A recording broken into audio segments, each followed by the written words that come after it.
and welcome to the Unspoken Lukendwa. Today we're discussing marriage, and I know you're thinking marriage, kids, what do they have to say about marriage? But today we want to go into everything that affects a child when it happens. We want to talk about polygamous marriages, we want to talk about broken homes, we want to talk about... Anna, you want to elaborate more on what we talk about? I know they're already thinking, what do these children have to say about marriage? No, they have to say. Saying. But that's exactly why we have our beautiful guests here. Right.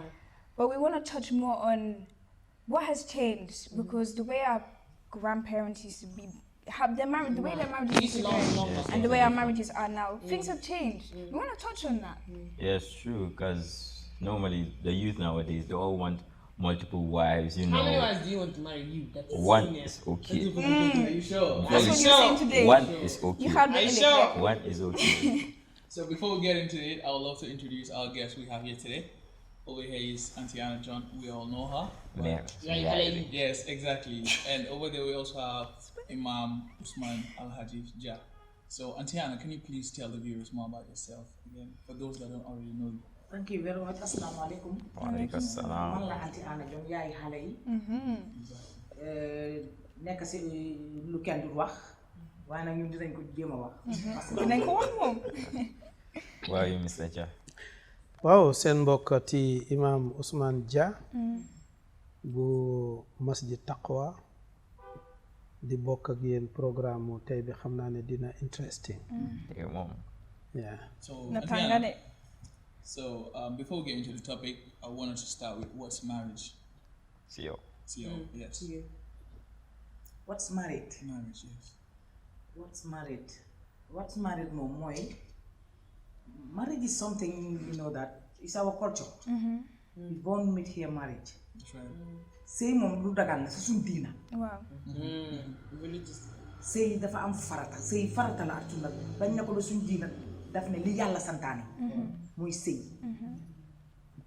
ci loolu lañ fekk suñuy maam, ci loolu lañ fekk suñuy yaay, ñun nit ci loolu la ñoo dox. So, Imam?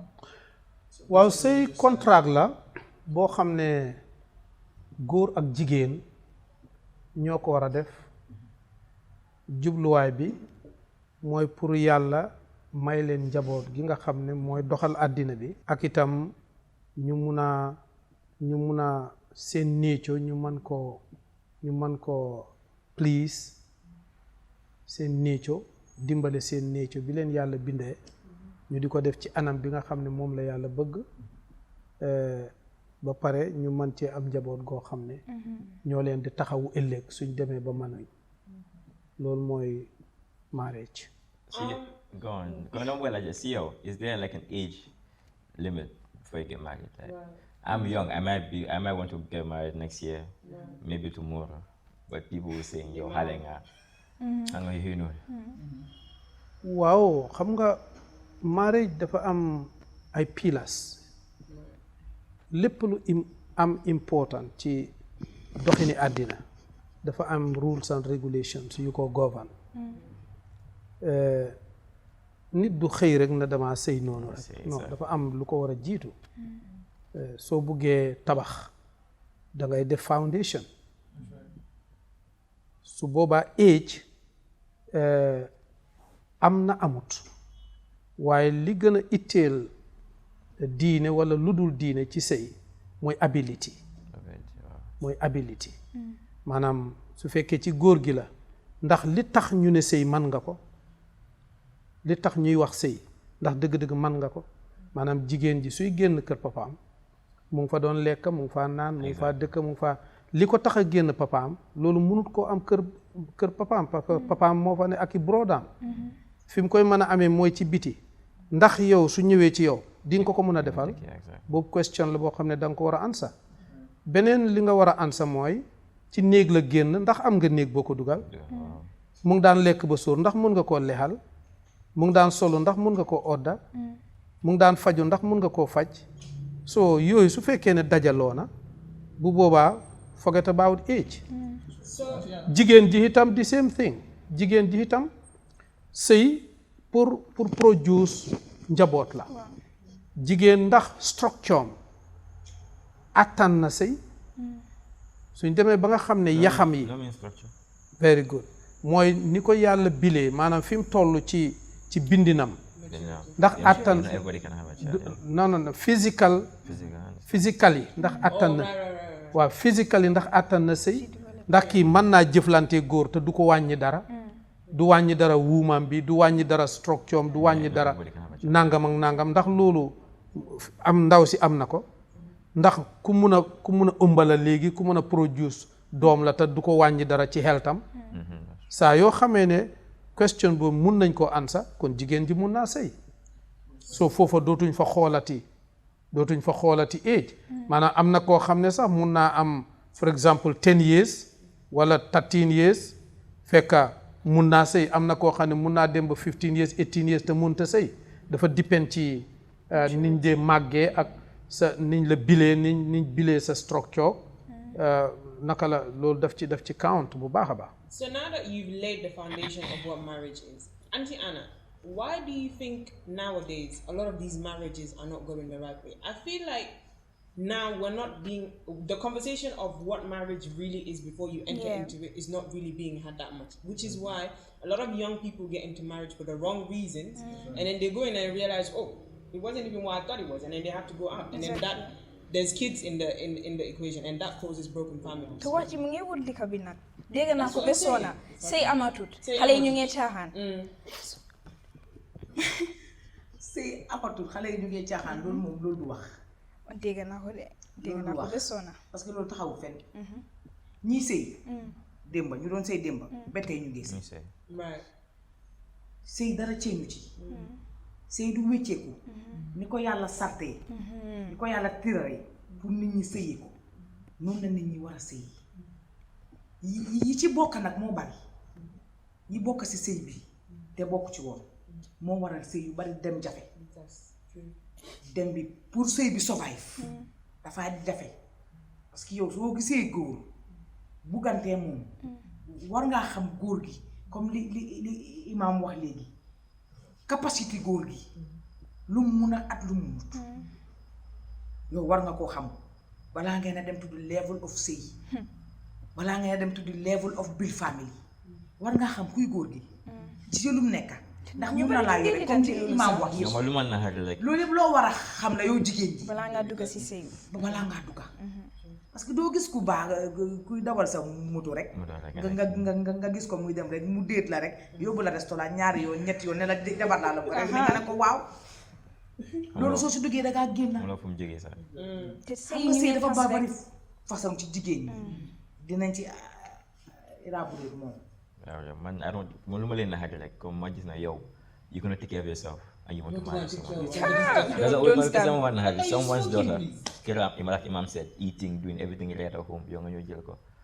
You're going to son like son as a boy. And then on top of that, they want to add another wife. You're making things hard. Well, let's talk about the effects. Imam has something to say about this. Man, I'm foog ne xam nga ni ma leen ko waxee mbir lu ne dafa am 1 2 3 4 A B C D D muy dem noonu waaye xam nga mbir moo xam ne étage ñetti dafa am ñetti étage nga ne su may éeg du ma starté ci first one bi damay starté ci second wala su ma wàcca dama tëb dem da ngay daanu damma sëy problème bi ñuy dunda ci réew mi fi ñu toll nii dëgg li ko yàq mooy sëy yi ñoo amul solid foundation sëy dafa war a am solid foundation ay question la ñuy laaj dañuy laaj góor gi yow lu tax ngay sëy man daal ndaw si dama ko nopp boo xam ne daf ma neex boo xam ne kii bugguma mu rëcc ma sëy boobu du mën a baax because yow taar bi ngay xool ci moom te taar gan la du fi dee dëkk su meree jigéen su meree taar dem su feebaree taar dem su màggatee taar dem su sonnee taar dem kon taar su fekkee moo tax nga di ko jël sëy ba du mën a dem wala position bi moo tax position dëkku fi wala alalam moo tax te su fekkee alalam ji sax continué na waaye ndem alalam ji yaa koy jëriñoo kon dootu nekkati jabar jëkkër lay doon yow nga nekk jabar dégg nga kon sa intention bi tax ngay sëyee dafa count jigéen ji lu tax muy sëyee góor gi lu tax mu nangoo sëyee góor gi because otom bi dafa rafet because moom dafa siiw dafa famous because moom position am bi dafa kowe wala because moom dafa taaru yii yëpp ay gan la benn dëkku fi. Well, Imam, unfortunately, we have to go for a commercial break.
Asalaamaaleykum mbokki Gambia mbokki Sénégambia waa Empire ma yónni ci yéen mbokki Gambia ñu ne yéen a leen lebal ker ñu fay leen tamit moo waral nag ñu wàññi mboolem bagage bu ñu am biir Empire wàññi nañ toogu yi yëpp wàññi nañ toogu yi te toogu yi different kind of toogu lañ am ak different size ci toogu saal boo am amal nañ la toogoom cabinet boo am amal nañ la toogoom kon nag mbokki Gambia ñëw leen biir Empire ñu ñëw nag ci dining table yi jeeg ñaa ngi nii lii mooy dining table yi jeeg ñi te dining table yi dafa àndaa ay bagaasam yoo xam ne moom lañ laa jaayaale mu àndaa ak dining bi ak ay bagaasam dining bi li lay ànda moo lii moo ànda soo buggee télé boo mun a bugga saay sam bu emamaay ba ca toppa ak beneen ba toppa ca télé boobu soo ñëwee biir Empire fii di ko am kapet boo bugga Empire nga ko am different size ka kapet la ñeen amal façon ngi kapet boo bugga soo duggee see biir Empire da nga ko am ñëw leen biir Empire loo leen bugga at soo ñëwee Empire di ngeen ko fi gis price boo leen am di ngeen ko fi gis asalaamaaleykum.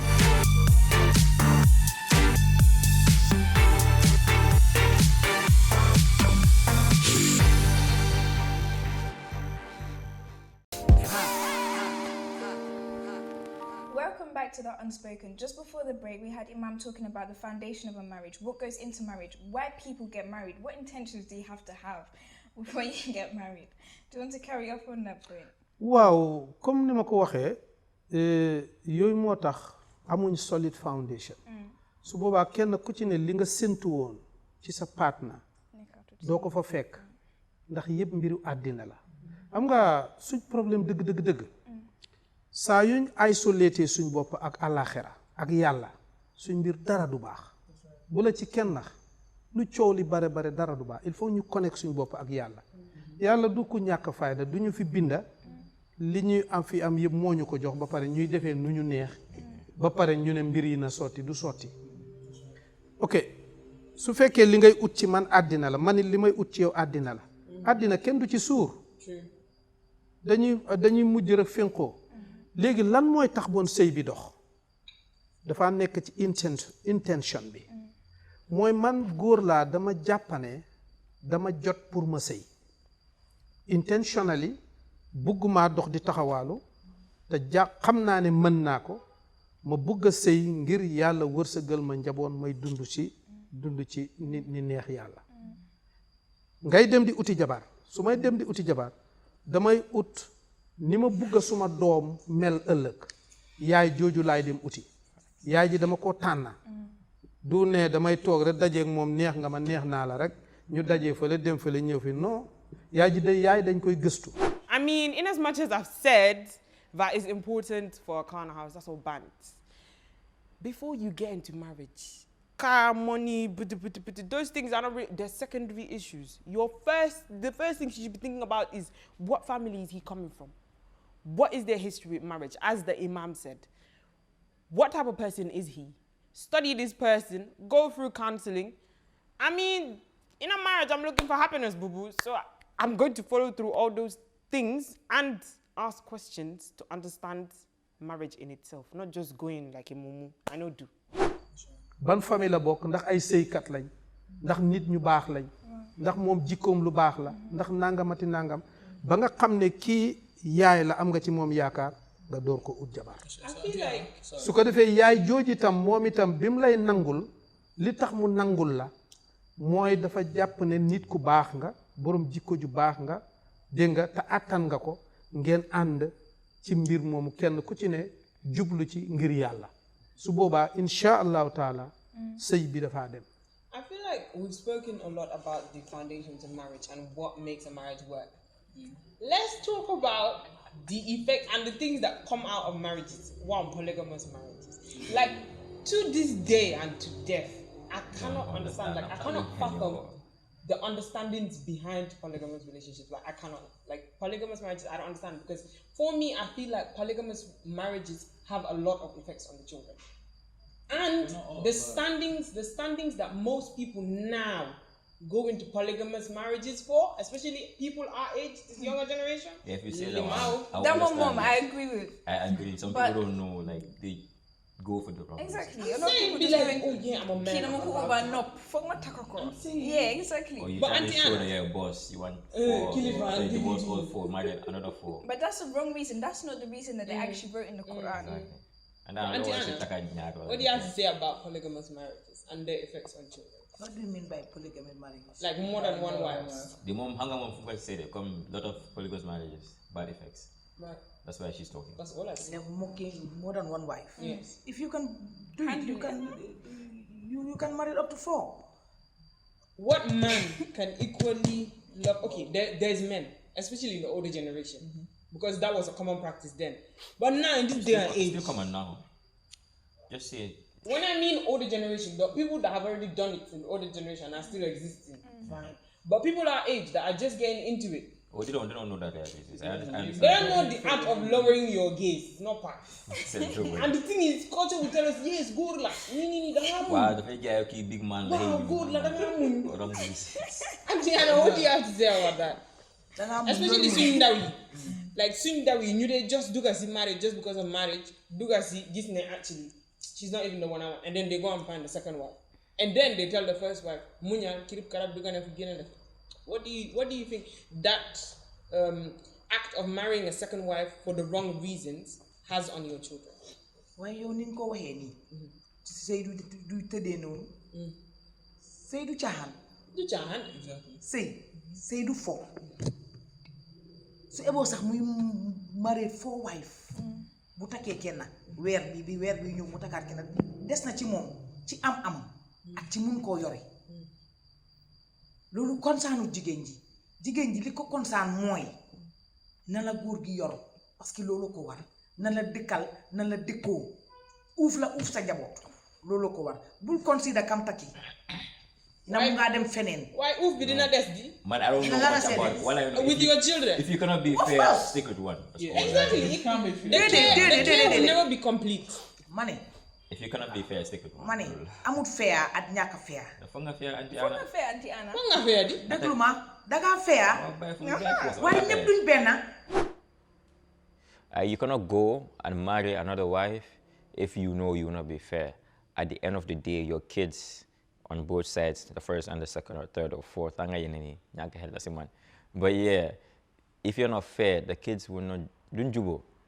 I'm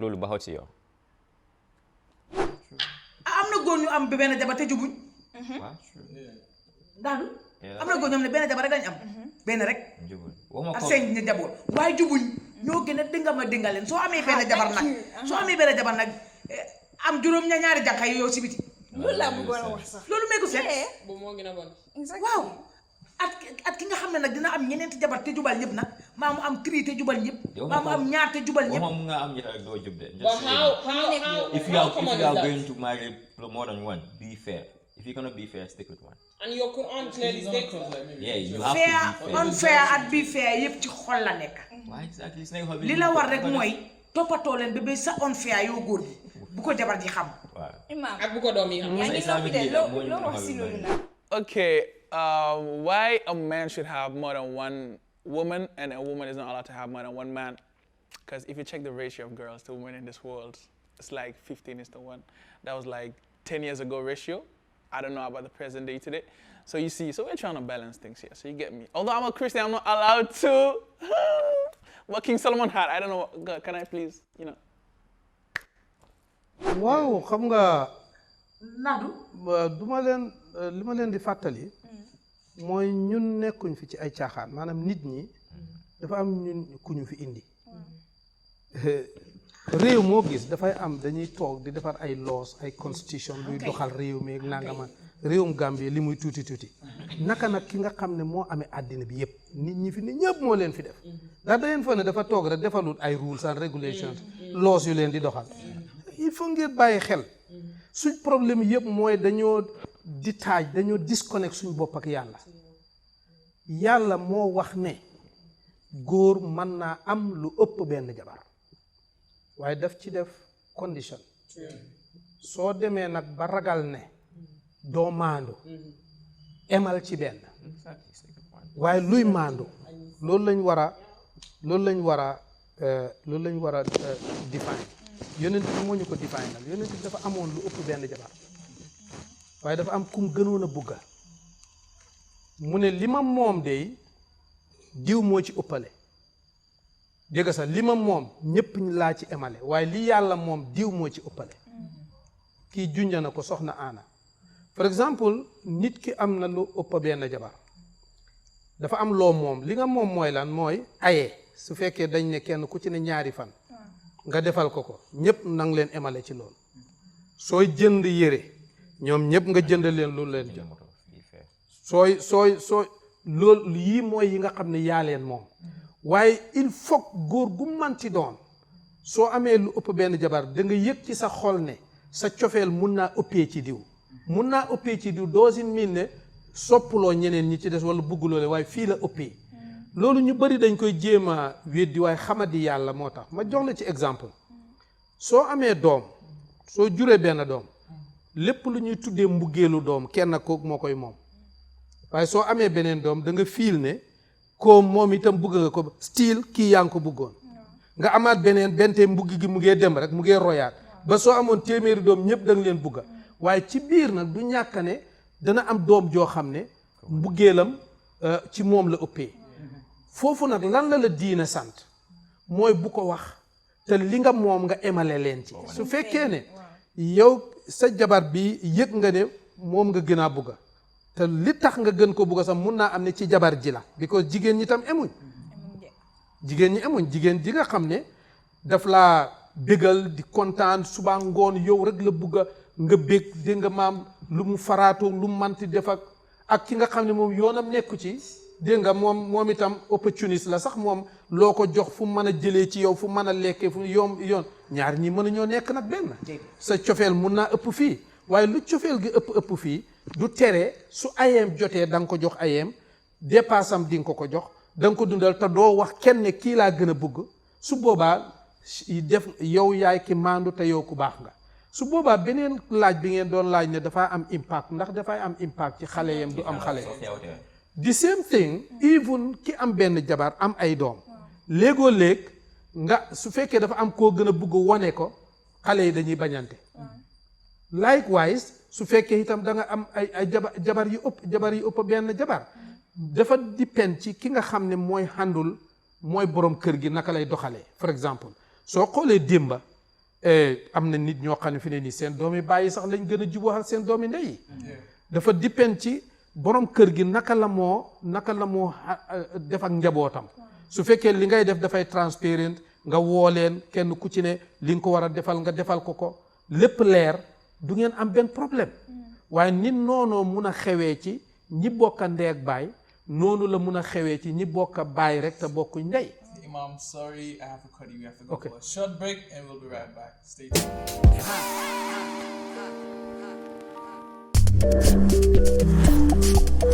Tough Africa Global presents the new Tulip Gardens, strategically located in Jambanjeli, off the new Sikuta Jabang Highway. Taft Tulip Gardens is set to comprise of finished 2 to 4 bedroom houses and service plots in sizes ranging from 220 to 570 meters square. Unique features include water and electricity infrastructure, solar street lights, all-weather roads, and scenic gardens. Deposit as low as $83,600 is only. We offer flexible payment plans, a 10-year mortgage plan with a 25% equity down payment in partnership with GT Bank, Trust Bank, and EcoBank, or an 18-month interest-free payment plan with only 20% deposit on the service plots. For more information, please contact 376-2333 or 776-2333 or visit our offices at Madiba Mall at Taft Bluefoot Gardens Estate opposite 5-Star Hotel.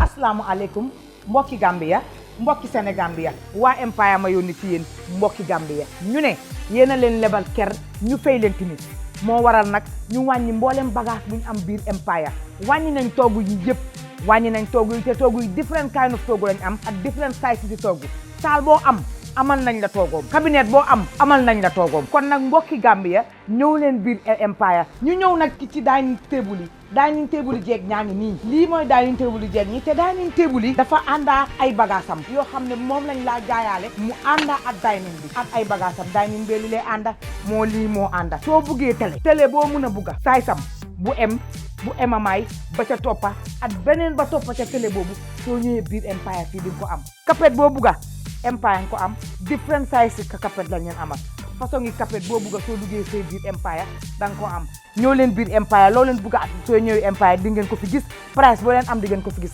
asalaamaaleykum.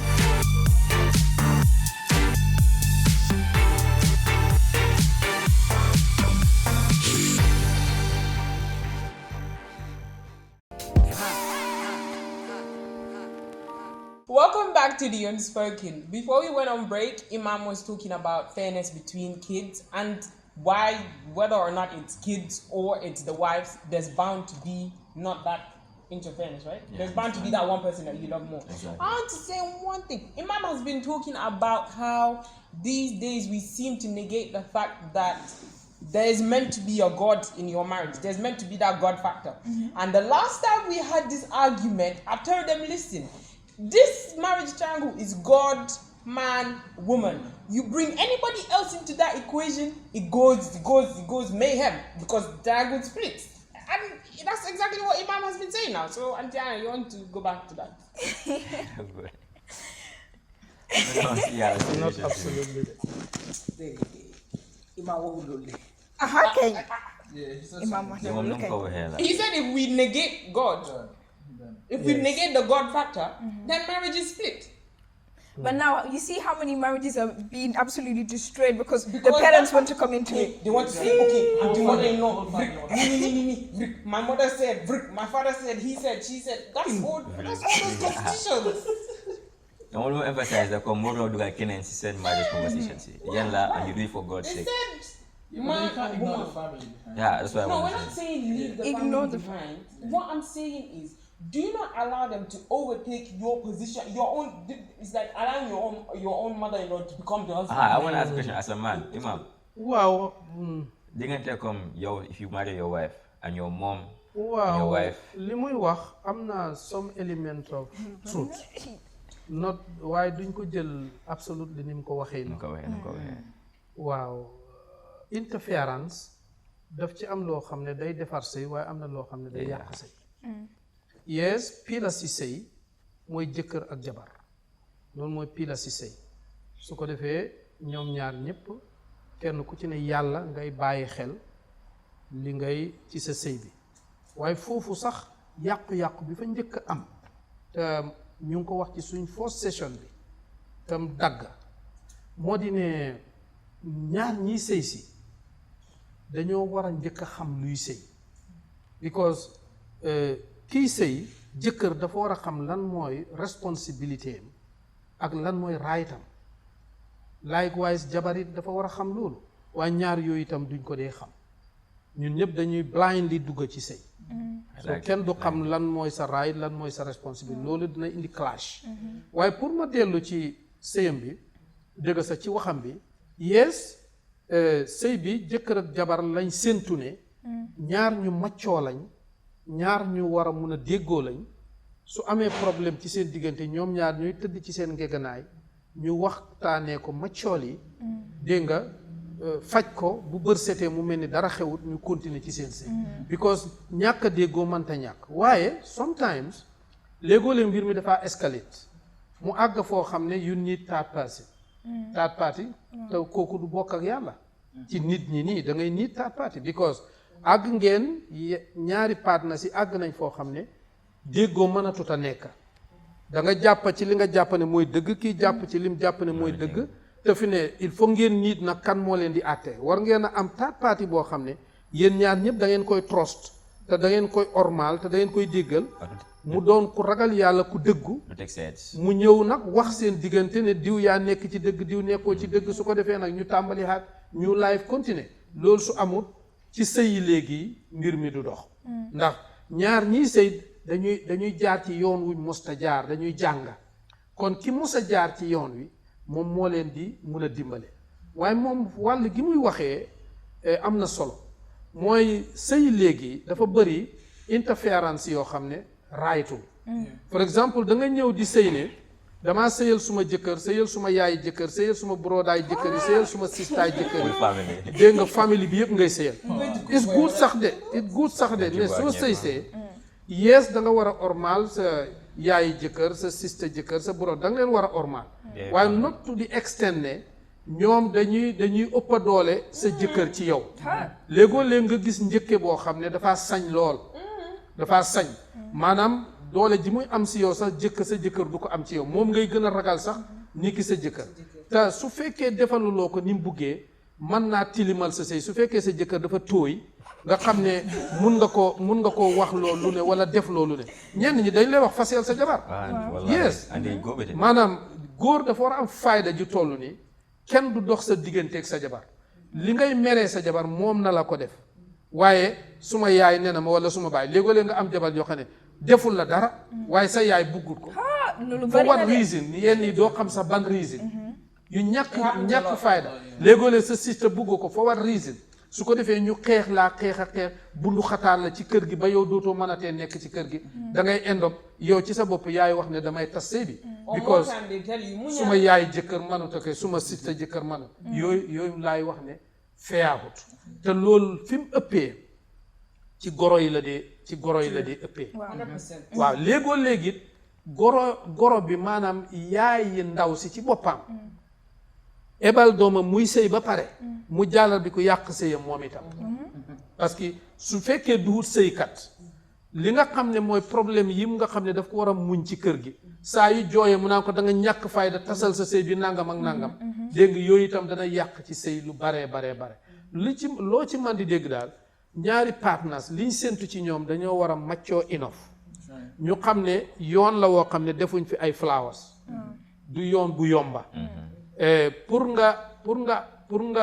nga succeed il faut nga fekk ay pakk ak ay dégg il faut nga muñ ndax nga mun a jàll balaa moo neex il faut mu naqari waaye su fekkee ne yow góor gi soo amee lu la naqari sa jabar nga dem ci sa yaay wala dem ci sa sista mu naan la sa jabar baaxut fase ko wala yow ndaw si soo demee ci sa yaay mu naan sa jëkkër baaxut bàyyil yooyu dafay yàq lu bare yoo xam ne soo ko muñoon mën nga koo jàll sëy bi jag te fekka doo ci am benn problème so definitely interference yi dañoo bare So Antiana, in the first segment you wanted to talk about something. You said you were going to keep it until the program gets The heated. three types of marriage. waaw 3 types of yi ma wax mooy not ci marriage sax ci jigéen ñi la nekk ci jigéen ñi la nekk parce que jigéen dafa bari façon am na jigéen ñoo xam ne sëy yi demuñ sëy yi dañ dem seeti dañoo dem pour seet bari na si génération bi si jigéen ñi duñ dem pour sëy jigéen dafa am ñuy sëy yi am ñuy seeti am ñuy dem pour sëy am na ñoo xam ne suñ xasee loolu mi si tàddoon bi dañoo dem pour sëy am na jigéen ñoo xam ne buñ duggee si sëy ñuy fuse dañoo dem ba jeex takk loolu leen jox ñu jël te luñ fa am jël waaw I don't do. To the wheels fall off. mooy façon ngi jigéen ñi waaye nag jamono loolu bareetul ci ñun ci biir jigéen ñi parce que sëy yi ñi ci dugal loxo ñoo bari am na ñu bugg a sëy sax te yàlla rek tax waaye ndax dinañ la bàyyi nga sëy te yàlla tax mooy li imaam wax léegi ndax goro na la bàyyi nga sëy te yàlla tax ndax yaay na la bàyyi nga sëy te yàlla tax parce que ñoom dangaa sëy ñu jël seen buri teg ko sa kaw sëy bi ngaa sëy li ngaa sol la sa jëkkër di jox li ngaa am naka la sa néeg bi mel naka la ko sa jëkkër defaree yow soo ko waxul sax say mbokka mun nañ koo complain dañoo ñëw sa kii yow naka la sa néeg bi mel nii yow sa jëkkër ji lim am yëpp Seytaane yi. waaw su ko fee yow nga confuse sa jëkkër ñëw nga koppa ko ay dama war a am nangam dama war a am nangam sa morom ñi ñu ngi koy defal waaw wax ju sew ji door wax ju sew ju bari door te sëy li nekk ci biir sutura la dafa am lu bari bari ñun jigéen ñi dafa am game buñ dee playante ci biir sëy mooy lan. de mun naa ñëw nga gis ma dawal ci moto bu rafet sol lu rafet ñëw ci yow maa yow la woon nii ma ñëw fekk la sa sëy taxu koo neex loolu dama laa jaay jom ma ñaaw te duma la wax dëgga xëy na sax su ma sëy ba man maa ko téel su ba boppa bari na am na ñoo xam ne ñoo yor seen jëkkër yi yor seen sëy yi téel ko seen boppa ba tax na ba soo fexee ba nopp seen jëkkër yi soo gisee seen jabar yi ba tax nga nopp seen jëkkër yi ba tax ba nga foog ne di jabar yi mel jëkkër yaa ko def ci ñoom dañ dee féeli most of jigéen ñi foofu lañ dee féeli parce que dangaa dem ba dugga nga gis ne lii kat demeewut noonu ndekete aanam yi li mu yor yépp du jëkkër jaa ko jox foofu nag ngaa dooree di am disappointment sa mbëggeel dafaa jeex fit na door nag waaw bi ko sew lan nga duggee jabari kooku nga gis mu rombalaa foowil taka or sañse te fekk ci ne kooku liggéeyal boppam parce que jigéen ñaa ngi liggéey ñooy upgrade seen boppa taxawal seen boppa waaye yow soo xoolee ci kooku ba tax nga toppa jëkkër ji dootoo ko defati But it's hard. Man, don't mind like I will ask a question here. Come right now, young am dumb. What we're going to talk no, but I might let you know, no, sir. Unfortunately, you have to go for a commercial break. We'll be right back.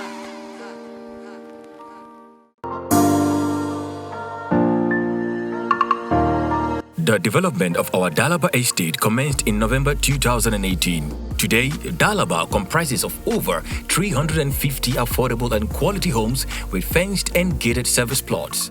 The estate boasts features such as surfaced dressed roads with interlocking bricks, solar street lights, and beautiful landscaping to be further complemented with 1,500 fruit trees. With accessibility to water and electricity, fenced service plot owners continue to develop their properties. Over 90% of the estate has been completed and handed over to their respective owners within a period of 24 months. TAF Africa Global has transformed a 20-hectare undeveloped plot into a fully functional residential estate, housing families comfortably. TAF Africa Global. Our experience is global, our focus is Africa. For information on any of our current and future developments, please call +220 776 2333 or 376 2333. Assalamu alaikum, mbokki Gambia, mbokki Sénégambia, waa Empire ma yónni ci yéen mbokki Gambia. ñu ne yéen a leen lebal ker ñu fay leen timis moo waral nag ñu wàññi mboolem bagage bu ñu am biir Empire wàññi nañ toogu yi yëpp wàññi nañ toogu yi te toogu yi different kind of toogu lañ am ak different size ci toogu saal boo am amal nañ la toogoom cabinet boo am amal nañ la toogoom kon nag mbokki Gambia ñëw leen biir Empire ñu ñëw nag ci dining table yi jeeg ñaa ngi nii lii mooy dining table yi jeeg ñi te dining table yi dafa àndaa ay bagaasam yoo xam ne moom lañ laa jaayaale mu àndaa ak dining bi ak ay bagaasam dining bi li lay ànda moo lii moo ànda soo buggee télé boo mën a bugga saay sam bu emamaay ba ca toppa ak beneen ba toppa ca télé boobu soo ñëwee biir Empire fii di nga ko am kapet boo bugga Empire nga ko am different size ka kapet lañ leen amal façon yi kapet boo bugga soo duggee see biir Empire da nga ko am ñëw leen biir Empire loo leen bugga soo ñëwee Empire di ngeen ko fi gis price boo leen am di ngeen ko fi gis asalaamaaleykum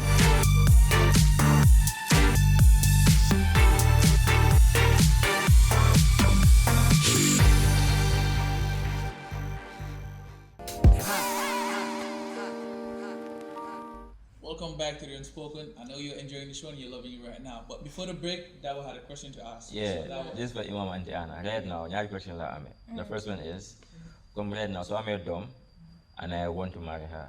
I have a house, I can provide for her. But since I'm a moto, I'm not in a high position. Hang you know, if you say no. It's just, I find it unfair. Not many. A lot of Wait, what did you say? You don't have a car, you don't have a house? Yeah, I have a house. I can provide for her. I know this is a minor thing. Yeah, but you need for because there is a one person. Loolu kenn defatu ko. Important nag. Su fekkee nag ne ndey ma bàyyam amuñ kaa. Nga taka jabar mu ñëw di man man loolu moo di gën a bon yaay bee papa bi amul moto ñuy demand kuy ñëw taka doom bi pour ma Ñu demandé kaa. ak tamit nga ñëw taka jabar mu am demand sami I want to stay with your family or I want to stay with your mom and dad because su ñoom seen mentality bi in-laws bad vibes. Yëpp dafa des ci rek naka la ko bëgg a dundee parce que dëkkaa goro si jamono biñ toll moo métti dëkkaa goro ca jamono yële dafa neex goro daal la ci neex mooy mu nekk fële nga nekk fii soo toggee yót ko soo ñëwee yót ko loo nga di ko toppatoo di ko seet jàmm ji dafa yàgg parce que dëkka moo métti si seetlu ko si sa koo bokkal day bàyyi sax yow nga dikkaa moom léegi da ngeen I disagree. Yeah, I disagree. Yeah, I do anywhere having my mom's house. Having the best time of I your life. disagree, not absolutely. My friend, il faut ngeen bàyyi xel. Yaay dafa neex. Suma yaay moo ma jur moo la taxaw sa papa taxaw la ba ñoom ñu télé yow léegi mun nga war a am jabar ñu war a enjoy ñoom itam bànneex waxuñ ne dañuy dox sa digganteeg sëy bi waaye yow nga sëy si ci kër gi wax dëgg yàlla di bégal sa papi jëkkër ak sa yaay jëkkër ñuy enjoy seen doom ñoom itam definitely loolu ku nekk da nga ko bëgga te loolu moo dëgëral famille bi waaye problème bi fi mu nekk mooy dañuy roy luñ jotagul waaw dañuy bëgga jigéen li ëpp ci jigéen léegi dañuy bëgga kile sa jëkkër téye ko ci loxo nii ba nga xam ne yaa ngi moom rek yéenay dëkka kër gi ñu def fa xaj dégg nga maam même yaayam sax dañ koy utal ca boys quarter wala ñu bàyyi ko ca kër gu yàgg ga dégg nga par samedi par dimanche ñu dem seeti ko suñ ko yàkkalee ci kii bi benn yoon mu ngay sant yàlla yooyu ay caaxaan la dëgg nañ leen xoolal gis ngeen il faut ñu différencier naka lañ ko tuddee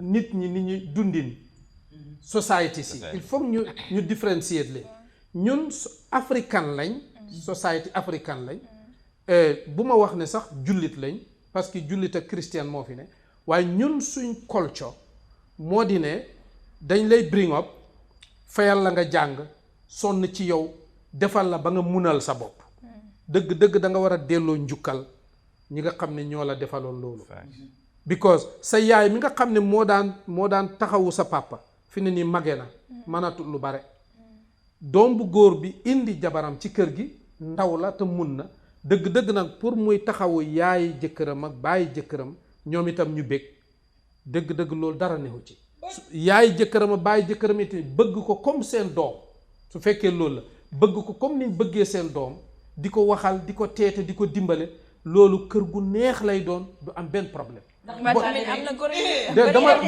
non ñaari boor yëpp a dee am ñaari boor yëpp a dee am sikk man d'accord naa ci maa ngi wax what ought to be waaye léegoo-léeg nga am sa jigéen ji sëy si ci kër gi yaay jëkkëram bunduxataal ko for exemple boobu feebar la bu dugg ci waaye dëkku fa waaye liñ séntu mooy yaay jëkkër ji daf koy bugg comme doomam mu toppatoo ko waaye naka itam jabar ji sëy si ci kër itam ba pare nangu huta jàpp goroom comme benn waay joo xam ne benn golo boo xam ne yoonam nekkut ci moom sëy bi daa maag suma jëkkër rekk la loolu du dëgg du yoon man boobu dama ko boobu man d'accorduma. There's a lot of instances where, especially in this generation where there's a lot of young moms, I understand, the part that, she's aging and she needs to be, that's fine, no problem, but then there's young mothers, yes, they want to toroxal people's lives. te ma jox la foofu benn affaire léegi-léeg nga gis ci yoo xam ne daf dee unfair léegi da ngay am sa jabar yaa ngi dëkk ak sa yaay wala sa papa nanguwul leen a defal dara waaye moom jabar ji si boppam daf laa force yow jëkkër ji pour moom yaayam ba mu ba fële mu sëy si yaayam ñu di ko keeyaa kay te noonu la dee doxee da nga am pour ñu force la ngay keeyaa yaayam moom saa yu ko neexee mu togg dem yóbbul yaayam defal ko lu nekk waaye yow sa yaay bi nga xam ne moo nekk ci kër gi xam nga yooyu itam daf ci bare my friend maanaam daal dama la bëggoon a clean society boo xam ne dafa ni mu war a baaxee laa la wax what ought to be mooy jigéen ji su sëy ci kër gi goroom nekk fa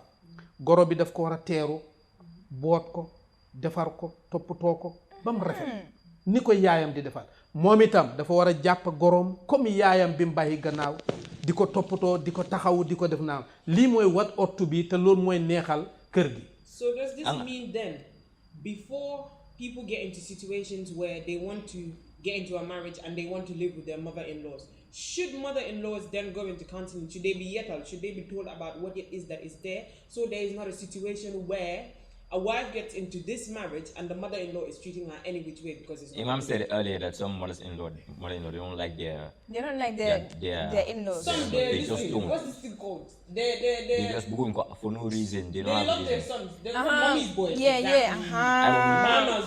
Mama's boy. What do you mean? No, but sometimes Because hamna when they jabber my kerab for sure.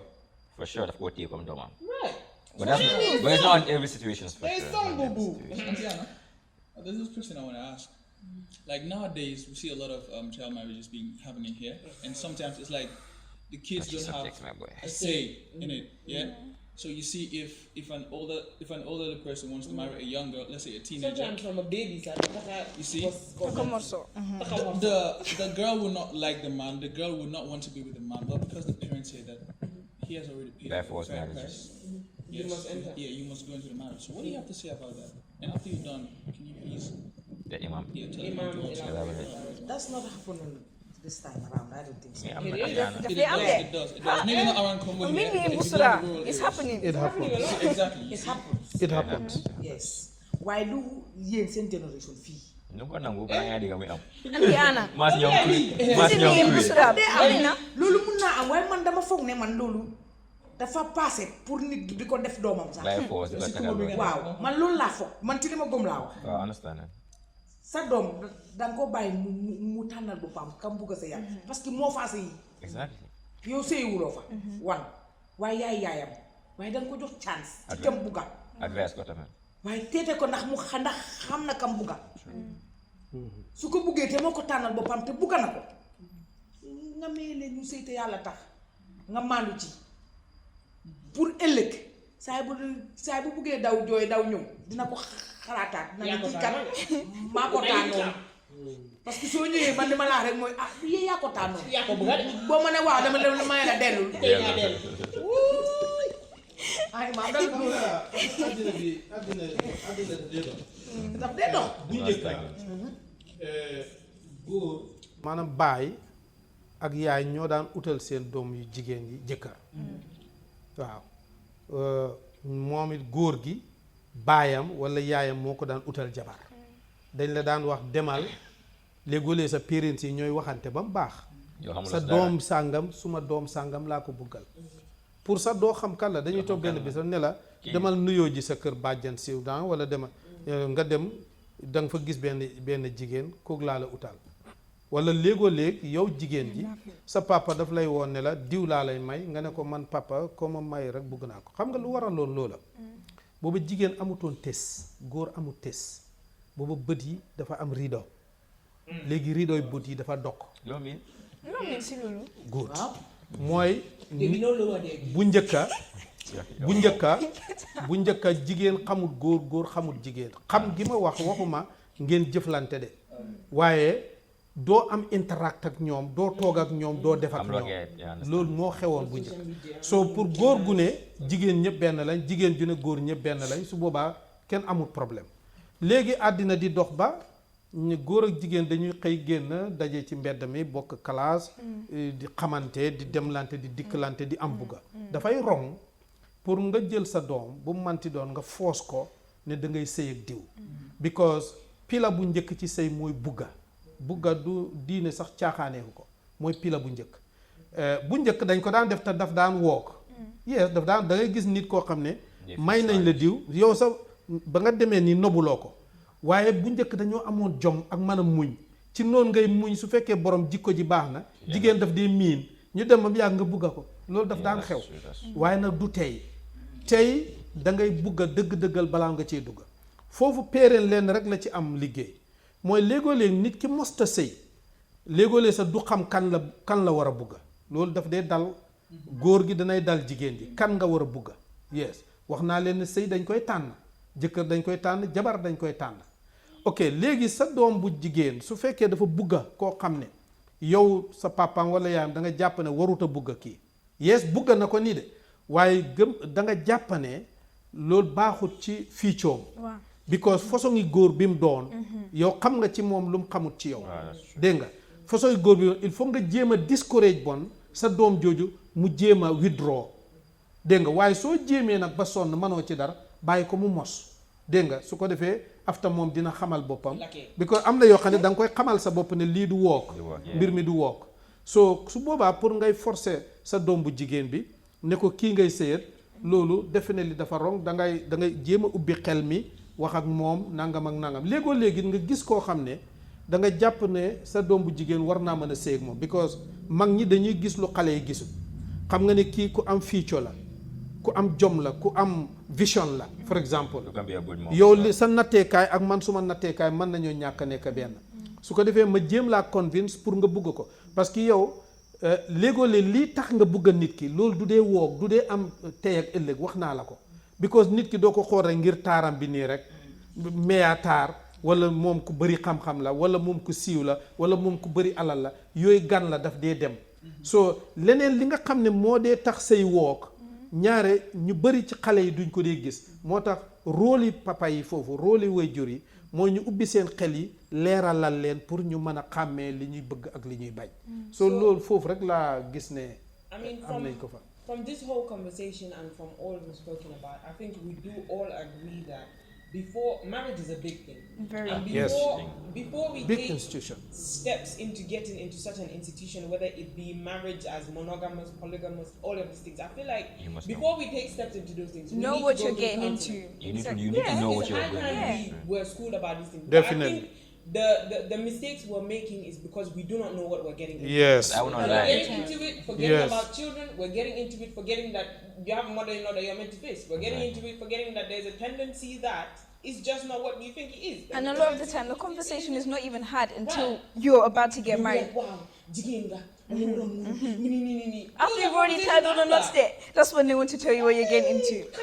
nga xool xam nga sëy yi léegi my friend matériel daf ci am impact lool masalan da ngay sëyal góor goo xam ne dafa génn dafa saaga ndey dafa màndi fële saa yu ko neexee lay ñëw sax nga jooy dem ci sa yaay mu ne la muñal defe ne jëkkër joo xam ne jëndal na la oto li nga bëgg yëpp yaa ngi ko am sa kër gi ñëpp a ngi la ci ñee muñal masalan nga gis waa joo xam ne dafa baax a baax lum faraatu indi ci kër gi nu jabaram bugg rek loolu la bugg du doxantu du jànqantu du faran du def lu nangam waaye sa jëkkër sa yaay ne la wala sa jëkkër ji amul benn njëriñ du may defal dara te yow yaa ngi feel comfortable because sa jëkkër xamaluloo ko dara lu bon mu ngi la woon cofeel lim am dëgg la barewul waaye mu ngi ko bokk ak yow mu ngi laa suturaal mu ngi laa am boobu muy wax gan la mun naa ñëw anytime kii amam bi mun naa dem anytime so biñ suñ everything ci matériel loolu bokk na ci li contribute ci damage si nga xam ne dafa affect suñ sëy. So Imam, as we're coming to a close, is there any advice you have for both the younger generation and the parents of the people that are coming together? waaw man dama jàpp ne dama jàpp ne younger generation bi pour balaa ñoo conclude seen decision balaa ñu àgg ci conclusion nañuy consult seeni waajur parce que léegoo-léeg jigéen xale yi dañ dee àgg ci conclusion te sax seen waajur yëgagul nga nekk ak nit ki ay at diggante bu dogg ngeen sign ngeen ne sëy bi moom dafay am def ngeen ko yëpp bam jeex ngeen dem nag ba last minute parents yi door koo yëg ba pare fekk parents yi mun naa am sax ci history ñaari parents yi am na problème yu doxoon yoo xam ne sax seen sëy bi munta nekk yooyu yëpp daf dee xew soo kon li may digal ndaw yi mooy suñ buggee nañuy teel a involve seen parents yi ñu xam what is going on ndax ñu mën leen a gaay ñaareel bi ñoom itam ñoom ñiy buggante buñ ko base ci matériel buñ ko base ci worldly benefits waaye mbir mi nañ am yeneen vision yu bokkut ak yooyu nañ seen nit ki am na aim nit ki am na jom nit ki am na jikko ju rafet nit ki bëri na yërmande nangam nañ koy xool ci loolu balaa ñoo xool leneen parents yi it liñ leen di digal mooy nañuy toog di waxtaan ak seen njaboot gi buñ leen isolé buñ nekk ay dictators ne man ni ma buggee rek moo war a dox déedéet ñoom itam dañoo am seeni xalaat toog leen ngeen waxtaan ak ñoom kii lu tax nga bugga ko nga dégg mu nettali la nangam mu ne waaye loolu nangam ak nangam xam nga naxanteeg ñoom bañ mun di understand so man loolu laa jàpp ne daal suñ ko defee incha allah yàlla mën nañu dimbali. a quick one man moom lan laa am pour wax ci jigéen ñi rek mooy ñu bàyyi njaboot gi ñu sëy suñ tolloo si sëy te mun a sëy mooy li imaam wax rek te ñu ngeen seet ki nga xam ne moo capable pour sëy ak yéen parce que sëy dafa yàgga sëy du benn fan du ñaari fan sëy lifetime thing la so ba tax na boo cee dugga dangaa teg sa time tegal sa time seet ki nga sëyal seet familleem nga wax ko sa yaay ngeen waxtaan ci ngeen dox ko ba jamonoy baax nag sëy yi mag ñi dañ ko daan seet balaa ci dugga waaye léegi seetatuñ sëy yi loolu waral sëy di gaaw a yàqu. So this brings us to the end of this episode of The Unspoken Lukendudwa. Join us next week. Thank you. Bye for now. We outside. We outside. Stay tuned.